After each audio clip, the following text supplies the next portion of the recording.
الله الرحمن الرحيم. الحمد لله رب العالمين. اللهم صل وسلم وبارك على محمد وعلى آل محمد.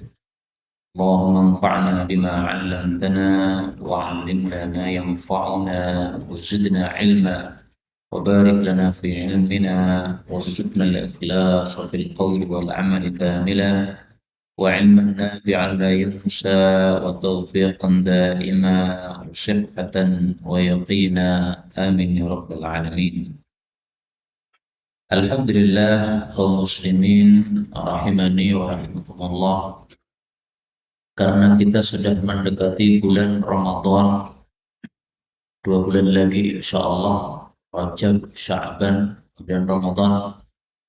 Maka mulai hari ini kita mengkaji hadis-hadis yang berkaitan dengan puasa, dan kitab yang dibagikan ini adalah ringkasan dari kitab Sunan Tirmidzi di dalam kitab Shaum.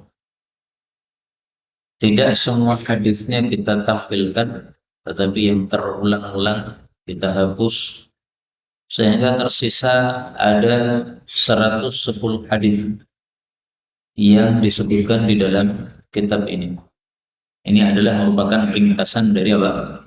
Kitab Sunan Tirmidzi rahimahullah ta'ala. Isinya 110 hadis. Sehingga kalau kita pelajari dalam satu pertemuan 10 hadis, insya Allah kitab ini akan selesai. Baik, kita mulai. Bismillahirrahmanirrahim. Kitabus Shaumi lil Imamil Muhadditsi Abi Isa Tirmidzi rahimahullah ta'ala, wafat pada tahun 279 Hijriah. Wa fihi mi'atun wa ashratu hadisan. Di dalamnya ada 110 hadis. Lakhasahu, telah meringkasnya, Al-Faqirul Arabi amalahu Allahu bilutfihil khafi, Khirij Ma'hadil Islam Surakarta, Indonesia, Darul Athar, Misrun. Bismillahirrahmanirrahim. Bisanadi al-muttasil, dengan sanad saya yang bersambung, ilal imam kepada al-imam Abi Isa At-Tirmidzi rahimahullahu ta'ala, mudah-mudahan Allah merahmati beliau. Qala, beliau mengatakan, ya, jadi periwayatan saya terhadap kitab Sunan Tirmidzi ini bersambung dari guru saya sampai kepada Al-Imam At-Tirmidzi rahimahullahu ta'ala. Meskipun penyambungan sanad seperti ini tidak begitu penting untuk masa kita sekarang ini, karena kitab Sunan Tirmidzi sudah tertulis dan sudah tersebar sehingga siapapun muslim bisa membaca karya Imam Tirmidzi. Tapi memang merupakan satu kebiasaan para ulama meriwayatkan satu kitab karya mereka dengan sanad yang bersambung sampai kepada mereka. Maka Imam Tirmidzi meriwayatkan kitab sunannya ini kepada murid-muridnya, kemudian murid-muridnya Imam Tirmidzi meriwayatkannya lagi kepada murid-murid mereka, sampai terus-menerus bersambung sampai pada generasi kita ini. Sampai hari ini masih ada orang-orang yang atau ulama-ulama yang meriwayatkan kitab-kitab hadis seperti ini dengan sanad yang bersambung sampai kepada penulisnya masing-masing. Dan ini merupakan satu kebanggaan untuk umat Islam, karena di umat yang lain tidak ada seperti ini. Yahudi, Nasrani mana ada. Bahkan kitab suci mereka satu negara dengan negara yang lain isinya berbeda-beda, menunjukkan bahwa mereka tidak punya sanad yang bersambung dalam periwayatan kitab-kitab suci mereka. Nah, maka sekali lagi, meskipun sanad yang bersambung seperti ini, bisanadil muttasil, ini tidak begitu penting, tetapi ini satu kebanggaan bagi kita umat Islam, maka ini harus kita jaga sampai generasi-generasi setelah kita pula. Imam Abu Isa At-Tirmidzi. Tirmidz ini dari mana? Tirmidz ini satu negara di Uzbekistan. Maka beliau Imam Tirmidzi ini bukan dari kalangan orang-orang Arab. Dan mungkin Anda akan heran karena ternyata semua dari ahli hadis Bukhari, Muslim, Abu Dawud, Tirmidzi, Nasai, Ibnu Majah itu semuanya dari orang-orang Ajam, bukan orang-orang Arab. Imam Tirmidzi dari Uzbekistan. Uzbekistan bukan asal orang Arab. Imam Bukhari juga begitu. Bukhara itu bukan dari orang Arab. Jadi Masya Allah, ternyata untuk jadi cerdas paham agama tidak harus orang Arab. Bahkan semua ahli hadis yang 6 yang saya sebutkan tadi, 2 kitab sahih dan 4 kitab sunan, semuanya ditulis oleh ulama-ulama dari Ajam atau non-Arab. Beliau memulai kitab siang ini dengan babu maja'a fi fadli syahri Ramadan. Bab apa yang datang tentang fadilah bulan Ramadan. Hadis yang pertama an Abi Hurairah radhiyallahu anhu qala qala Rasulullah sallallahu alaihi wasallam. Apabila kana ada awal lailatin awal malam min syahri Ramadana dari bulan Ramadan suffidat dibelenggu asyayatinu para setan wa maradatu dan para pembangkang al jinni dari kalangan jin wa ghulliqat dan dikunci abwabu pintu-pintu an-nari neraka falam yuftah maka tidaklah dibuka minha dari pintu-pintu tadi babun satu pun pintu wa futtihat dan dibukalah abwabu pintu-pintu al-jannati jannah falam yughlaq maka tidaklah dikunci minha dari pintu-pintu tadi babun satu pun pintu wa yunadi dan menyeru munadin seorang penyeru apa yang dia serukan ya baghiyal khair wahai pencari kebaikan aqbil majulah atau semangatlah wa ya baghiyal syarri dan wahai pencari keburukan absir berhentilah atau tahanlah. Sampai di sini selesai perkataan penyeru tadi. Kemudian Nabi melanjutkan sabda beliau, walillahi dan bagi Allah utaqa orang-orang yang dimerdekakan minan nari dari api neraka. Wadzalika dan hal itu kulla lailatin terjadi pada setiap malam. Di situ tertulis kullu tapi lebih bagusnya dibaca kulla karena sebagai dzaraf. Kaum muslimin rahimani wa rahimakumullah, hadis ini membicarakan tentang fadilah bulan Ramadan. Tidak ada perselisihan pendapat di antara para ulama bahwa bulan yang paling utama adalah apa? Bulan Ramadan. Ada 12 bulan. Yang haram dari 12 bulan ada 4 bulan. Dzulqa'dah, Dzulhijjah, Muharram, dan Rajab. Tetapi sepakat para ulama bahwa 4 bulan haram ini dibandingkan dengan Ramadan masih lebih utama bulan Ramadan. Jadi Ramadan adalah bulan yang paling utama di antara 12 bulan dan lebih utama daripada 4 bulan haram. Fadli syahri Ramadan, fadilah bulan Ramadan. Hadis-hadis yang bicara tentang fadilah amal misalnya, hadis-hadis seperti itu para ulama longgar di dalam meriwayatkannya. Meskipun hadis-hadisnya dhaif, tetapi kalau hanya bicara masalah fadilah amal, bukan masalah hukum, maka para ulama biasanya melonggarkan. Tetapi saya sampaikan di sini bahwa buku ini Kitabus Shaum karya Imam Tirmidzi yang saya ringkas ini semua hadisnya sudah saya pilihkan yang sahih.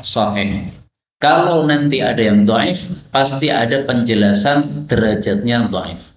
Maka untuk buku ini ketika di akhir hadis tidak ada penjelasan, derajatnya berarti adalah apa?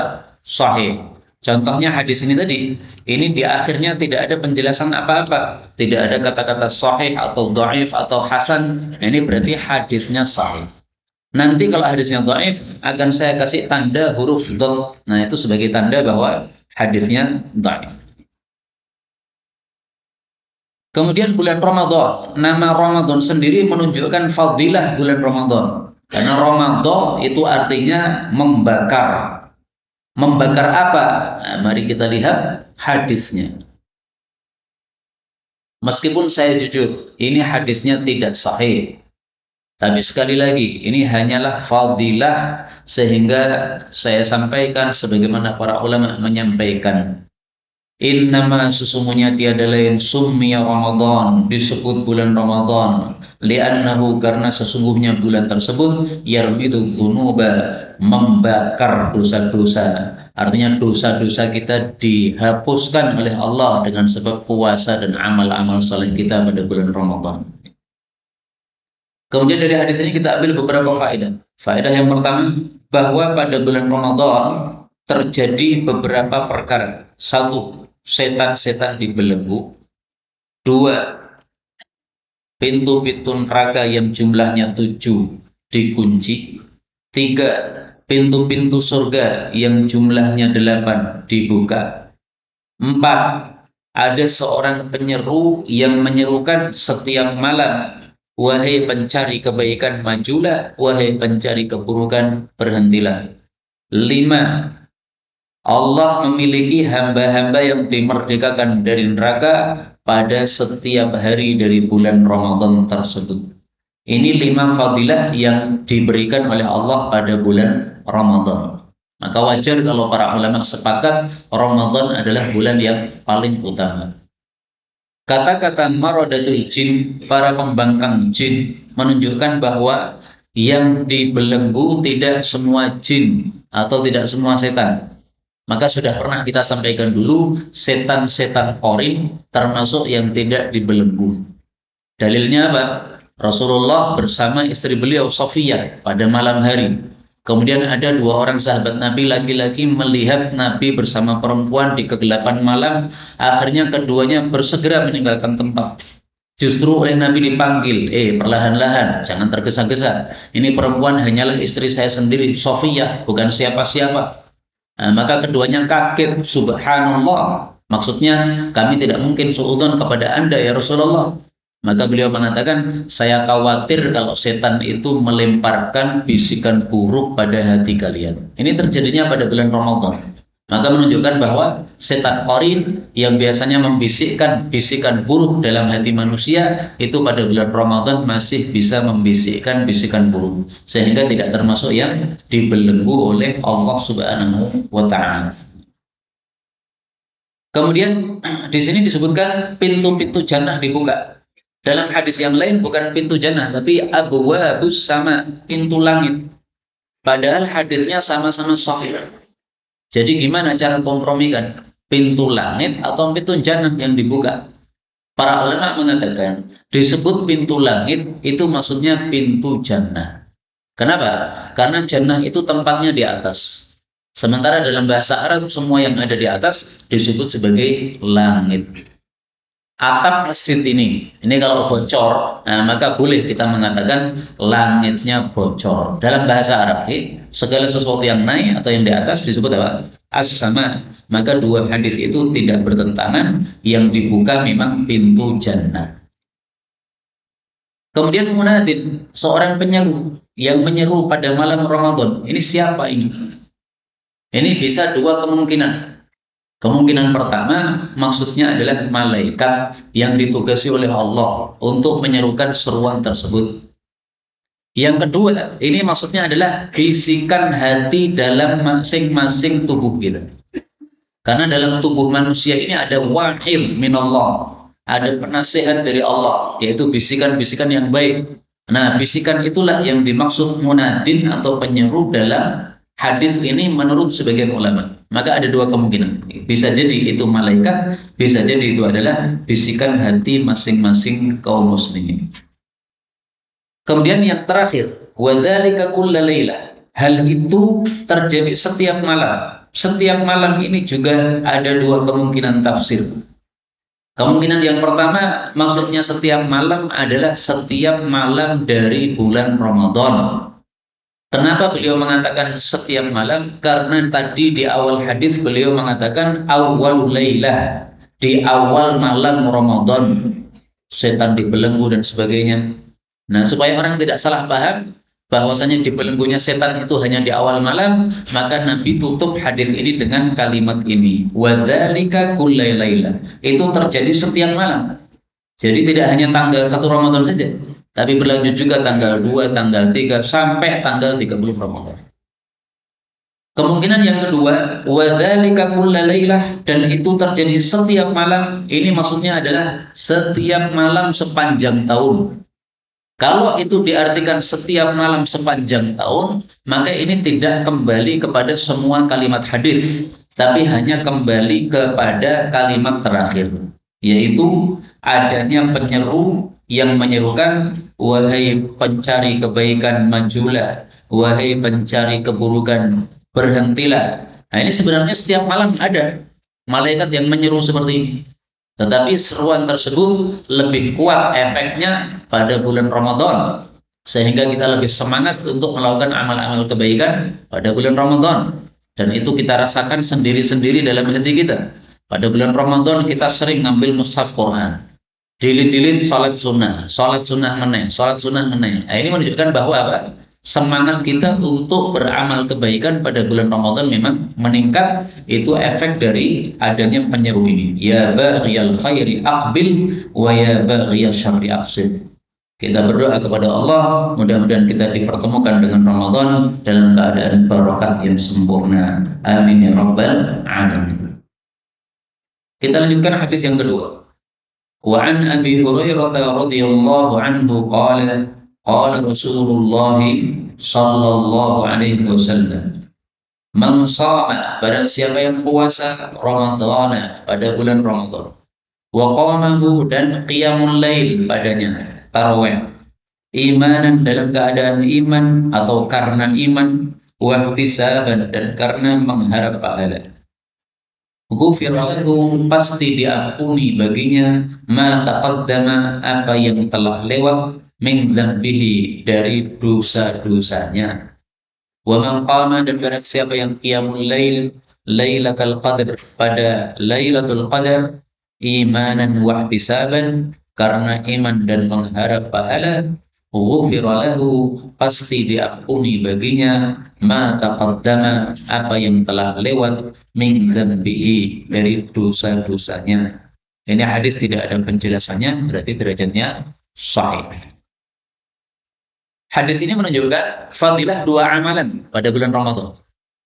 Fadilah puasa di bulan Ramadan dan fadilah tahajud pada malam Lailatul Qadar. Hadis satu lagi yang tidak disebutkan oleh Imam Tirmidzi adalah fadilah tahajud pada setiap malam Ramadan, tidak harus pada Lailatul Qadar. Tiga amalan ini fadilahnya sama, yaitu ghufira lahu ma taqaddama min dzambih, semua dosa yang sudah lewat diampuni oleh Allah Subhanahu wa taala.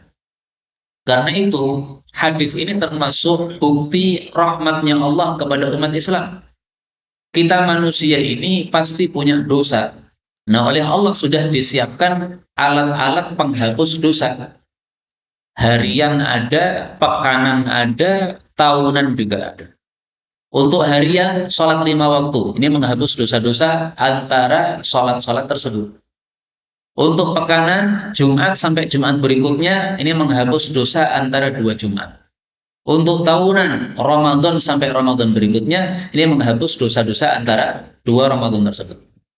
Sebagaimana sabda Nabi Shallallahu Alaihi Wasallam, wa Ramadan ila Ramadan, dan bulan Ramadan sampai dengan Ramadan berikutnya adalah mukaffiratun, penghapus dosa, lima bainahunna, antara Ramadan tersebut, idza istunibatil kabair, dengan syarat kalau dosa-dosa besar dijauhi. Ini syaratnya ya, dosa besar dijauhi. Dosa besar apa? Ya zina, ya membunuh, ya mencuri, ya riba. Nah, ini ada syaratnya. Kalau syaratnya tidak dipenuhi, ya tidak mendapatkan fadilah ini. Na'udzubillah. Maka ini hadis sahih riwayat Imam Muslim menunjukkan bahwa Allah Maha Rahmat kepada kita umat Islam. Kita ambil beberapa faedah. Faedah yang pertama, shoma Ramadan, puasa pada bulan Ramadan. Puasa itu artinya adalah menahan. Dan yang dimaksud adalah menahan dari pembatal-pembatal puasa dari subuh sampai dengan maghrib dengan niatan ibadah. Pembatal puasa apa saja? Yang inti 3, makan, minum, sama syahwat farji. Ini yang harus ditahan. Masih ada lagi pembatal-pembatal puasa yang lain, tapi yang inti 3 itu. Kemudian dari hadis ini, mayoritas ulama mengatakan boleh kita mengatakan Ramadan tanpa kata-kata syahrul. Menyelisih mereka Imam Mujahid. Mujahid itu ulama tabi'in, muridnya Ibnu Abbas. Dia mengatakan tidak boleh mengatakan Ramadan, harus ditambahi syahrul Ramadan, bulan Ramadan. Kenapa? Karena dalam Quran Allah mengatakan syahrul Ramadan. Nah, oleh para ulama dijawab bahwasanya Allah memang mengatakan syahrul Ramadan, tetapi Nabi mengatakan man shoma Ramadan. Berarti mengatakan Ramadan tanpa syahrul itu tidak ada masalah. Apalagi Imam Mujahid, dia melarang mengatakan Ramadan, itu dasarnya ternyata hadis yang dhaif.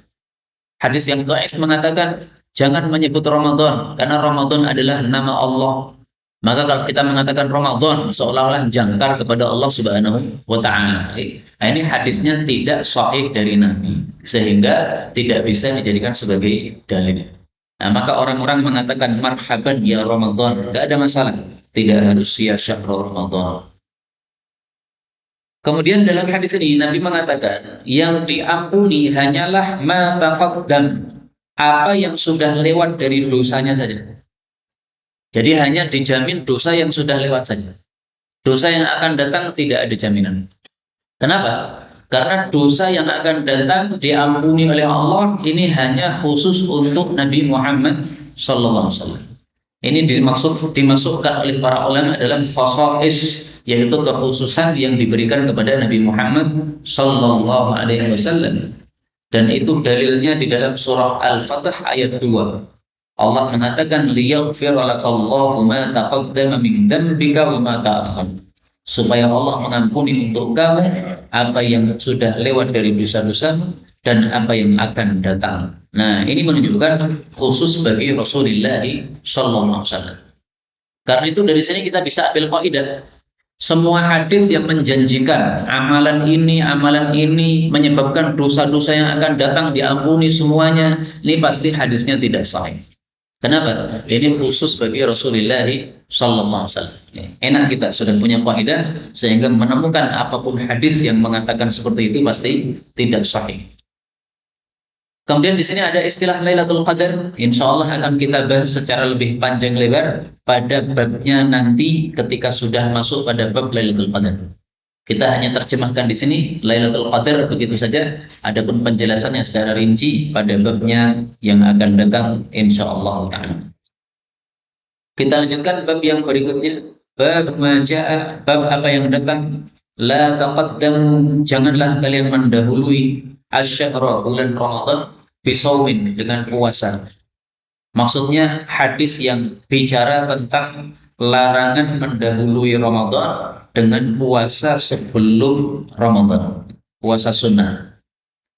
Hadis nomor 3, an Abi Hurairah radhiyallahu anhu qala an-nabiy sallallahu alaihi wasallam, la taqaddamu, janganlah mendahului asyhara, bulan Ramadan, biyaumin, dengan satu hari, yaitu satu hari puasa, wala yaumain wala biyaumain, tidak pula dengan 2 hari puasa, illa, kecuali an, bahwasanya yuwafiqa, bertepatan, dzalika, hal itu, sauman, dengan satu puasa, kana, yang adalah, yasumuhu, biasa berpuasa padanya, ahadukum, salah satu kalian. Kemudian Nabi membicarakan masalah lain. Sumu, puasalah, yaitu puasa Ramadan, liru'yatih, karena melihatnya, yaitu melihat hilal Ramadan. Wa aftiru, dan berbukalah, maksudnya berhentilah dari puasa, liru'yati, karena melihatnya, maksudnya melihat hilal Syawal. Fa'in, maka jika ghumma, tertutupi, yaitu hilalnya, alaikum, terhadap kalian, fa'uddu, maka hitunglah, salasin, 30 hari, maksudnya 30 hari Ramadan. Thumma, kemudian aftiru, berbukalah kalian setelah 30 hari puasa tersebut. Hadis ini mengandung dua masalah. Masalah yang pertama, dilarang berpuasa sunnah 2 hari sebelum Ramadan. Dengan kata lain, tanggal 29 dan tanggal 30 Sya'ban itu sudah tidak boleh puasa. Tetapi larangan ini menurut para ulama mayoritas mengatakan ini larangannya larangan makruh, bukan larangan haram.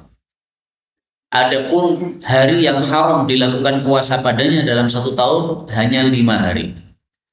2 hari Idul Fitri, hari Idul Adha, kemudian 3 hari tasyrik, yaitu 3 hari setelah Idul Adha. Selain itu, semua larangan yang ada dalam hadis-hadis Nabi untuk puasa itu adalah larangan makruh.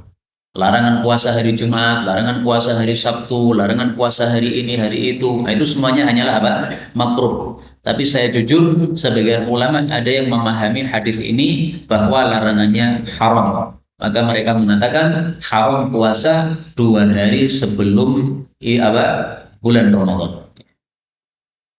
Mungkin ada yang bertanya, bukankah ada hadis yang melarang kita puasa kalau sudah masuk pertengahan Sya'ban? Idzan tasafa Sya'ban, kalau sudah pertengahan Sya'ban, fala tasumu, jangan puasa hatta yakuna Ramadan, sampai masuk bulan Ramadan. Ini hadis diriwayatkan oleh Imam 4. Nah, maka jawabnya adalah hadis ini derajatnya menurut Imam Ahmad hadis mungkar. Hadis mungkar itu hadis yang dhaif. Maka hadis ini tidak bisa dijadikan dalil. Karena itu kalau kita sudah masuk tanggal 16 Sya'ban, sudah pertengahan Sya'ban, masih puasa sunnah boleh, silahkan. Yang tidak boleh adalah 2 hari akhir Sya'ban. Nah, muncul pertanyaan, kenapa 2 hari akhir Sya'ban tidak boleh puasa? Apa alasannya? Maka jawabannya adalah, kalaupun kita tidak tahu alasannya, tetap ini larangan Nabi, jangan dilanggar. Tapi larangan tersebut ada alasan atau sebabnya. Sebabnya adalah supaya amalan sunnah dengan amalan wajib itu tidak bersambung. Karena puasa Ramadan ini wajib, sementara puasa sebelum Ramadan adalah sunnah. Maka kalau 2 hari akhir Sya'ban kita puasa, berarti sambung antara amalan sunnah dengan amalan wajib. Ini menyebabkan kehancuran umat terdahulu, di mana amal wajib mereka tidak terpisah dengan amal sunnah mereka. Kenapa menyebabkan kehancuran? Karena orang-orang yang awam yang tidak paham, kalau melihat orang-orang yang berilmu, puasa Ramadan didahului dengan 2 hari sebelum Ramadan, mereka nanti akan mengira bahwa puasa Ramadan itu 32 hari. Nah, pemahaman rancu seperti ini dilarang muncul. Karena itu Islam memberikan aturan, sebelum Ramadan jangan puasa sunnah. Sama juga dengan salat wajib, setelah itu sholat sunnah.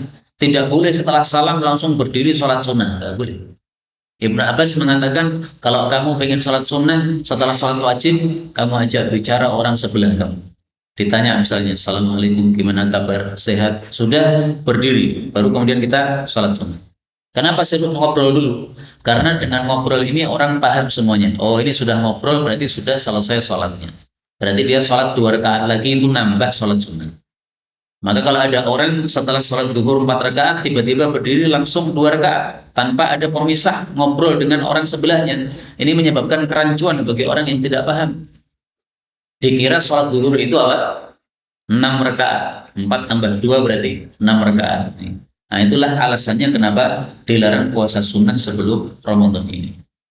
Kemudian di sini Nabi memberikan pengecualian, illa, kecuali kalau 2 hari sebelum Ramadan itu bertepatan dengan puasa yang sudah biasa dilakukan. Misalnya Ramadannya hari Jumat, kita biasa puasa Senin Kemis. Berarti Kemis sebelum Ramadan kita puasa, nggak ada masalah. Ini khusus bagi yang sudah biasa puasa Senin Kemis. Yang tidak nggak boleh. Biasanya nggak pernah puasa Senin Kemis.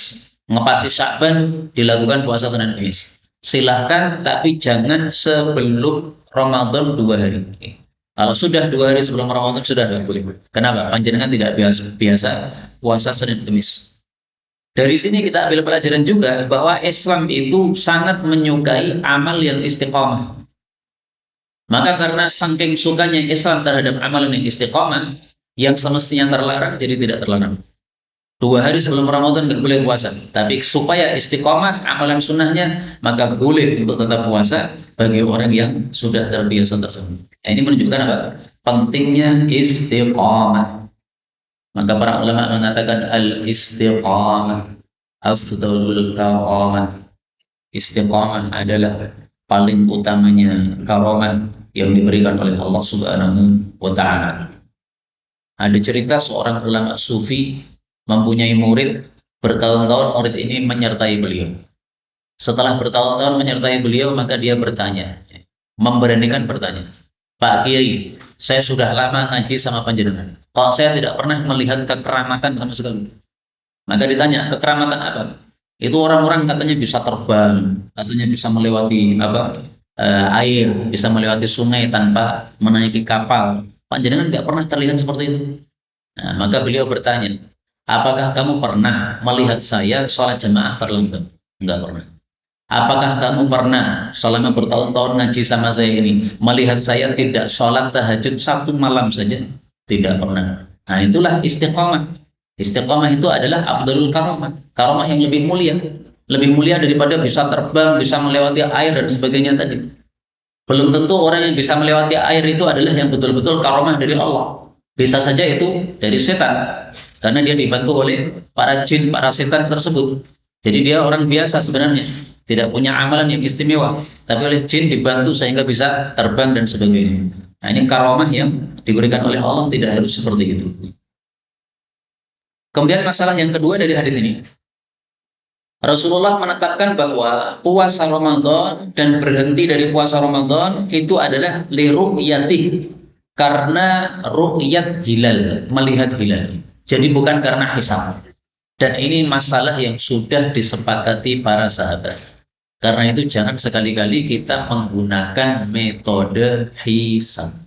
Kenapa? Menyelisih kesepakatan para sahabat. Dan insya Allah akan kita bahas lebih lengkap pada babnya nanti. Karena ini bukan bab tentang ru'yat. Kita tunda sampai pada bab tentang ru'yat insya Allah ta'ala. Kita lanjutkan bab berikutnya. Bab majah, bab riwayat yang datang fi karahiyati, tentang dimakruhkannya shaumi yaumi syakki, puasa pada hari syak, pada hari diragukan. Yang dimaksud dengan puasa hari yang diragukan itu adalah tanggal 30 bulan Sya'ban, ketika langitnya tidak cerah. Itu namanya yaumus syak. Saya ulangi lagi, yang disebut yaumus syak, hari yang meragukan, itu adalah tanggal berapa? 30 Sya'ban, ketika kondisi langitnya bagaimana? Tidak cerah. Kenapa disebut hari yang meragukan? Karena kalau sudah 29 hari bulan Sya'ban, itu bisa jadi besoknya itu adalah sudah Ramadan, bisa jadi juga tidak. Karena bulan itu bisa 29 hari, bisa 30 hari. Kalau Sya'bannya 29 hari, berarti besoknya itu adalah Ramadan. Tapi mestinya hilal terlihat, gara-gara langitnya tidak cerah, maka hilalnya tidak terlihat. Nah, tidak terlihatnya hilal gara-gara langit tidak cerah, ini menimbulkan syak, yaitu keraguan orang-orang. Ini sudah masuk Ramadan atau belum? Nah, itulah definisi yaumus syak. Definisi ini sengaja saya jelaskan, kenapa? Karena banyak perdebatan para ulama apa itu definisi yaumus syak. Saya pilihkan penjelasan yang paling gampang, yaitu apa? Tanggal 30 bulan Sya'ban, ketika kondisi langit tidak cerah. Kalau kondisi langit cerah, tanggal 30 Sya'ban, yaitu betul-betul 30 Sya'ban. Karena memang tidak ada hilal. Buktinya semua orang melihat tidak ada hilal terlihat dan langitnya cerah. Kalaupun ada pasti akan tampak. Hadis yang keempat. An Silata bin Zufar qala, kunna adalah kami dulu inda di hadapan Ammar bin Yasir radhiyallahu anhu, sahabat Nabi. Fa'utiya, maka dia didatangkan bisyatin, dengan seekor kambing, masliyatin, yang dibakar, kambing bakar. Faqala, maka beliau mengatakan, kulu, makanlah. Jadi mempersilahkan tamu-tamunya untuk makan. Fatanaha, maka menyingkir ba'dul qaum, sebagian qaum. Faqala, lalu dia mengatakan, inni shaim, sesungguhnya aku sedang puasa, yaitu puasa sunnah. Faqala Ammarun, maka berkata Sayyidina Ammar, man shama, barang siapa yang puasa, al-yawmal ladzi, pada hari yang yashukku fihi nasu, ragu-ragu padanya para manusia, faqad asa, maka sungguh dia durhaka Abul Qasim, kepada Abul Qasim, yaitu Nabi Muhammad sallallahu alaihi wasallam. Hadis ini menunjukkan tidak bolehnya puasa pada hari Syak, yaitu tanggal 30 Sya'ban, ketika langitnya tidak cerah. Kalau langitnya cerah, puasa padanya boleh. Apabila tadi dia sudah membiasakan diri puasa pada hari tersebut. Misalnya dia puasa hari Senin Kamis, nggak ada masalah. Tapi kalau tidak ada kebiasaan tersebut, ya tidak boleh. Kata-kata asa Abul Qasim, durhaka kepada Nabi Muhammad SAW, ini perkataan meskipun yang mengucapkan sahabat, tapi oleh para ulama dihukumi sebagai sabda Nabi. Karena tidak mungkin para sahabat itu menggunakan nama Nabi untuk sesuatu yang mereka nggak tahu. Mengatakan durhaka kepada Nabi, padahal Nabi tidak pernah melarang. Tidak mungkin para sahabat berani, nggak mungkin. Jadi mereka, para sahabat itu terjamin tidak mungkin bohong atas nama Nabi Muhammad SAW. Siapapun sahabat Nabi, nggak terkecuali. Meskipun itu sahabat Nabi yang tidak terkenal. Meskipun itu sahabat Nabi yang Arabi, yang Arab desa. Tapi kalau membicarakan hadis Nabi, tidak mungkin dia dusta, tidak mungkin. Ini keyakinan kita, keyakinan Ahlus Sunnah wal Jamaah. Kalau kita melihat pendapat-pendapat kelompok sesat, mereka nanti akan membagi-bagi. Sahabat Nabi ada yang terpercaya, ada yang tidak terpercaya. Nah, itu urusan mereka, orang-orang ahli bid'ah. Orang-orang Syiah misalnya tidak percaya seluruh sahabat Nabi. Nah, kita ini Ahlus Sunnah. Ahlus Sunnah itu punya keyakinan semua sahabat Nabi orangnya adalah adil. Adil itu maksudnya tidak fasik. Tidak fasik itu berarti kalau meriwayatkan hadis harus dipercaya. Meskipun dia adalah seorang Arab desa, harus dipercaya karena dia merupakan sahabat Nabi Sallallahu Alaihi Wasallam. Keyakinan tersebut karena Allah memuji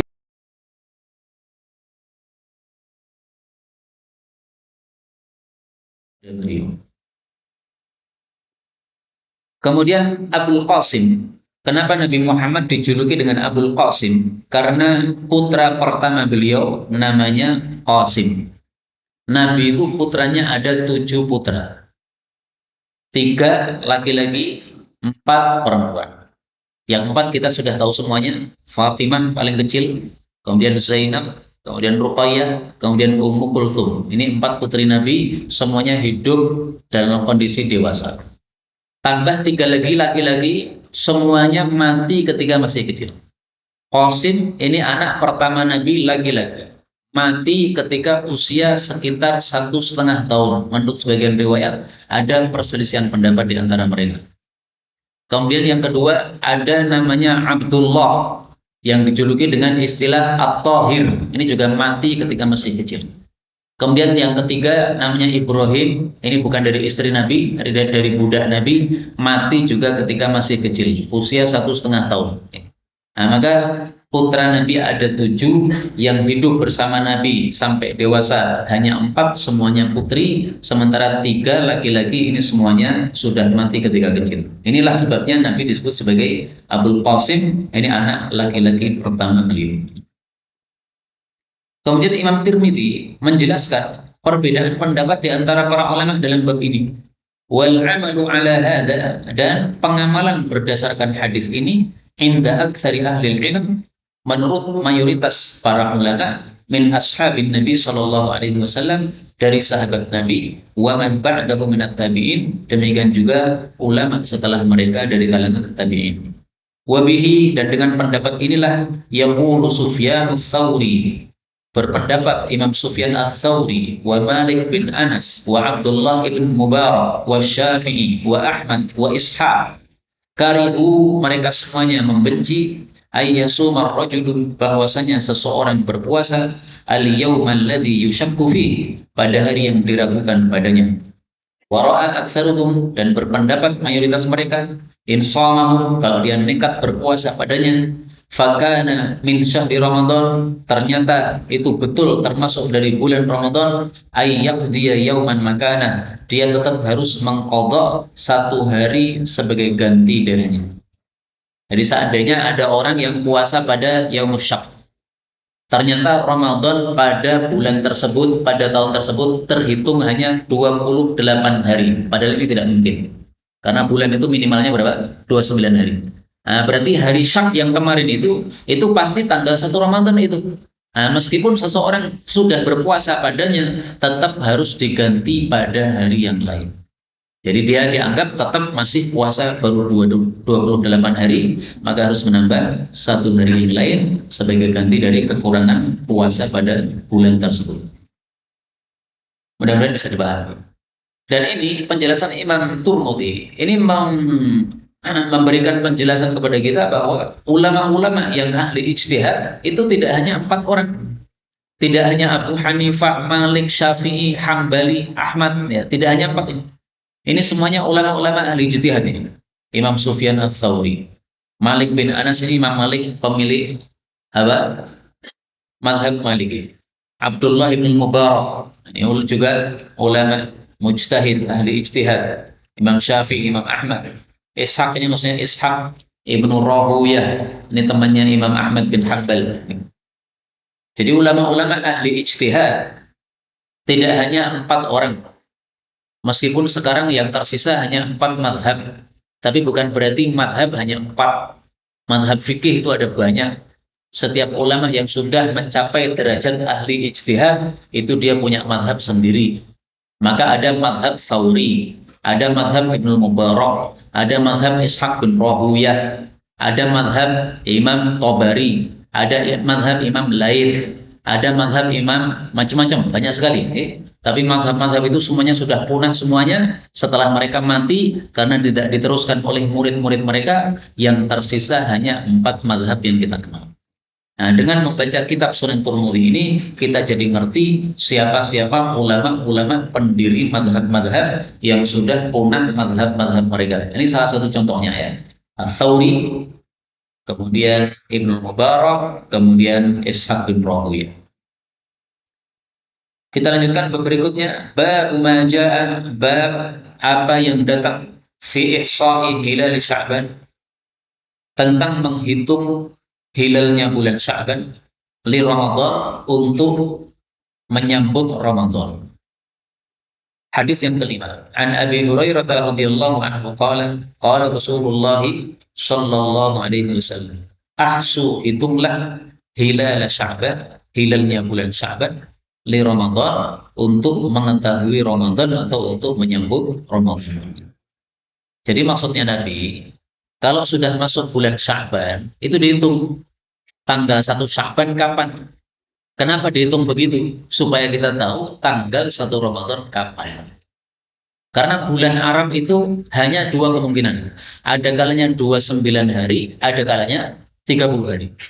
Nah, kalau kita sudah ngerti tanggal 1 Sya'ban kapan, tinggal kita hitung 1 Sya'ban, 2 Sya'ban.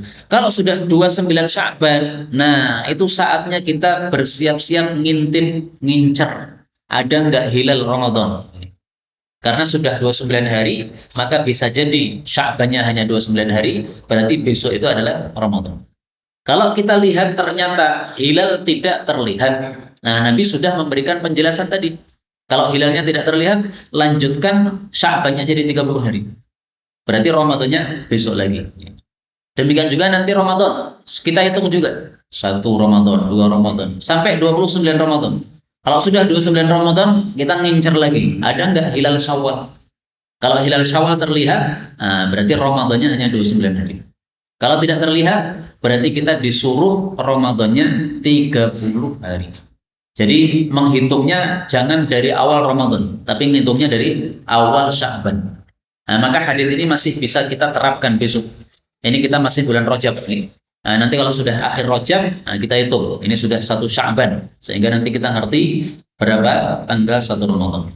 Kalau kita melakukan penghitungan tersebut dengan niatan melakukan sunnah Nabi, kita mendapatkan pahala dari Allah Subhanahu wa Ta'ala.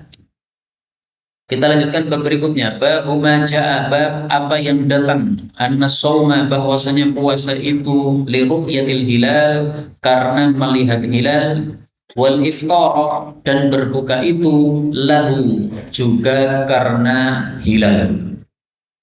Hadis yang ke-6. Wa 'an Ibnu Abbas radhiyallahu anhuma qala qala Rasulullah sallallahu alaihi wasallam, la tasumu, janganlah berpuasa qabla Ramadan, sebelum bulan Ramadan. Sumu, berpuasalah kalian li ru'yatihi, karena melihatnya, maksudnya melihat hilal Ramadan. Wa aftiru, dan berbukalah li ru'yatihi, karena melihatnya, maksudnya melihat hilal Syawal. Fa'in, maka jika halat menghalangi dunahu, dari hilal tersebut, ghayayatun, awan, fa'akmilu, maka sempurnakanlah salatina yawman, 30 hari. Maksudnya 30 hari Sya'ban maupun 30 hari Ramadan. Hadis ini menunjukkan bahwa untuk masuk Ramadan dan berhenti dari puasa Ramadan, itu satu-satunya cara hanyalah dengan ru'yatul hilal, melihat hilal. Jadi tidak ada hisab, tidak ada. Hisab itu sendiri dinafikan oleh Rasulullah Sallallahu Alaihi Wasallam. Apa kata Nabi tentang hisab? Beliau mengatakan, inna ummatun ummiyah. Kita ini umat Islam ini umat yang ummi, yang tidak bisa baca tulis. La naktubu, kita tidak menulis, wala nahsibu, juga kita tidak menghitung. Maksudnya untuk masalah Ramadan kita tidak pakai metode tulis maupun hitung, tapi hanya melihat dengan mata kita. Bukan berarti kita tidak boleh menulis, tidak boleh menghitung, bukan. Silahkan nulis, memang nulis itu disuruhkan oleh Allah. Wala ya'bakatibun ayyaktuba kama 'allamahullah falyaktub, suruh nulis kita oleh Allah Subhanahu wa Ta'ala dalam Quran. Silakan menghitung, silakan. Tapi untuk khusus masuk Ramadan dan keluar Ramadan, ini sama sekali jangan dijadikan sebagai pedoman. Nah, terus ilmu hisab fungsinya untuk apa? Untuk membantu saja. Dengan ilmu hisab, kita bisa tahu, oh Ramadan ini nanti kira-kira hari ini akan muncul nanti hilalnya pada jam sekian, pada derajat sekian. Dengan ilmu hisab bisa diketahui. Tetapi bukan untuk menentukan awal Ramadan tersebut. Kenapa? Karena disuruh oleh Nabi untuk menentukan awal Ramadan semata-mata dengan ru'yatul hilal. Kalau sudah ada nas yang jelas, tidak boleh ijtihad. Qaidahnya mengatakan lajtihada fi mauridin nas. Tidak ada lagi ijtihad kalau sudah ada nas yang jelas. Nah, ini kan sudah jelas. Sumu poso li ru'yatihi, karono ndelok hilal. Nah, berarti puasa semata-mata karena apa? Melihat hilal. Nggak melihat berarti nggak puasa. Maka Nabi sudah menjelaskan dua kondisi yang akan kita dapatkan pada awal Ramadan ini. Kondisi pertama kita bisa melihat hilal, kondisi kedua hilal tidak terlihat. Dua-duanya sudah dijelaskan oleh Nabi. Kalau hilal tidak terlihat gimana? Kata Nabi, fa in halat dunahu soyaya. Kalau terhalangi oleh awan, artinya hilalnya tidak tampak. Meskipun sudah terlihat berdasarkan ilmu hisab, tapi Nabi katakan fa'akmilu 30 yauman. Sempurnakan menjadi 30 hari.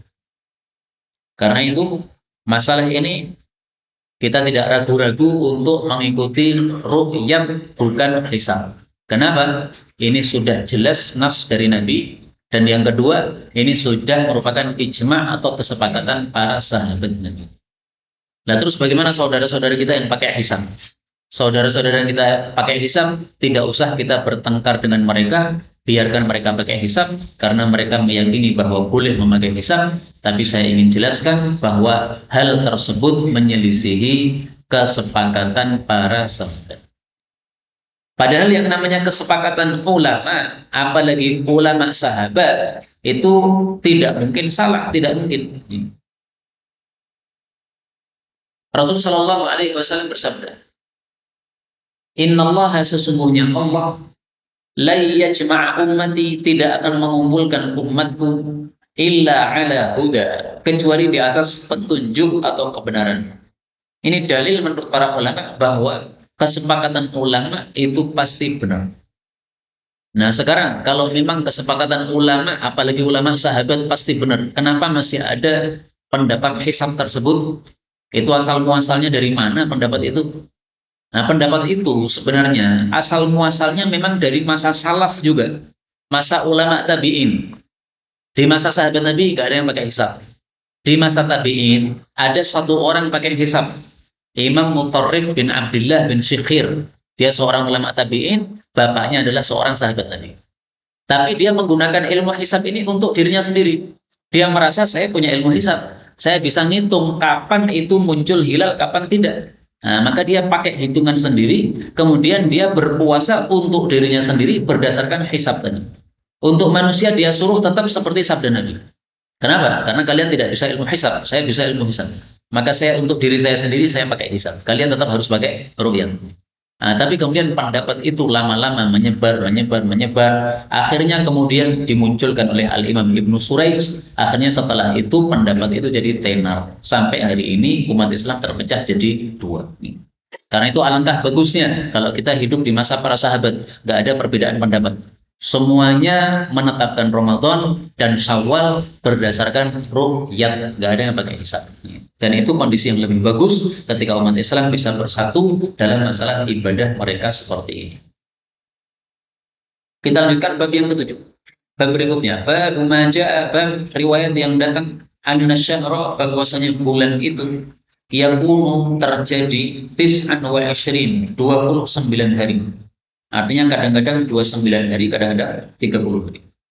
Hadis yang ketujuh, an Ibnu Mas'udin radhiyallahu anhu qala ma sumtu, apa yang saya berpuasa, maksudnya Ramadan yang saya berpuasa, ma'an Nabi, bersama Nabi sallallahu alaihi wasallam, tis'an wa ishrin, selama 29 hari, itu aksar, lebih sering, mimma, daripada Ramadan yang sumna, kami berpuasa, salasin, 30 hari.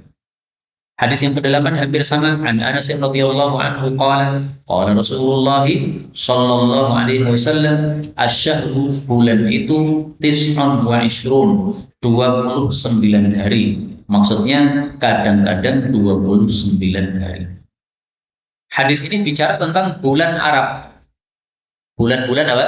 Tahun Arab. Itu bisa 29 hari, bisa 30 hari. 31 hari nggak ada. 28 hari juga nggak ada. Nah, maka ini bicara tentang apa? Bulan Arab. Adapun bulan non-Arab, bulan Masehi, tahun Masehi, maka bisa 28 hari, bisa juga 31 hari. Nah, untuk masalah agama kita tidak pakai bulan non-Arab, kita pakainya bulan Arab. Maka orang-orang yang benci kepada agama yang dibawa dari Arab, itu kenapa mereka menghitung Ramadan juga pakai bulan Arab? Kalau tidak pakai Masehi saja, sebagaimana mereka benci terhadap Arab. Kenapa setengah-setengah? Kalau memang mau benci Arab, benci semuanya aja udah.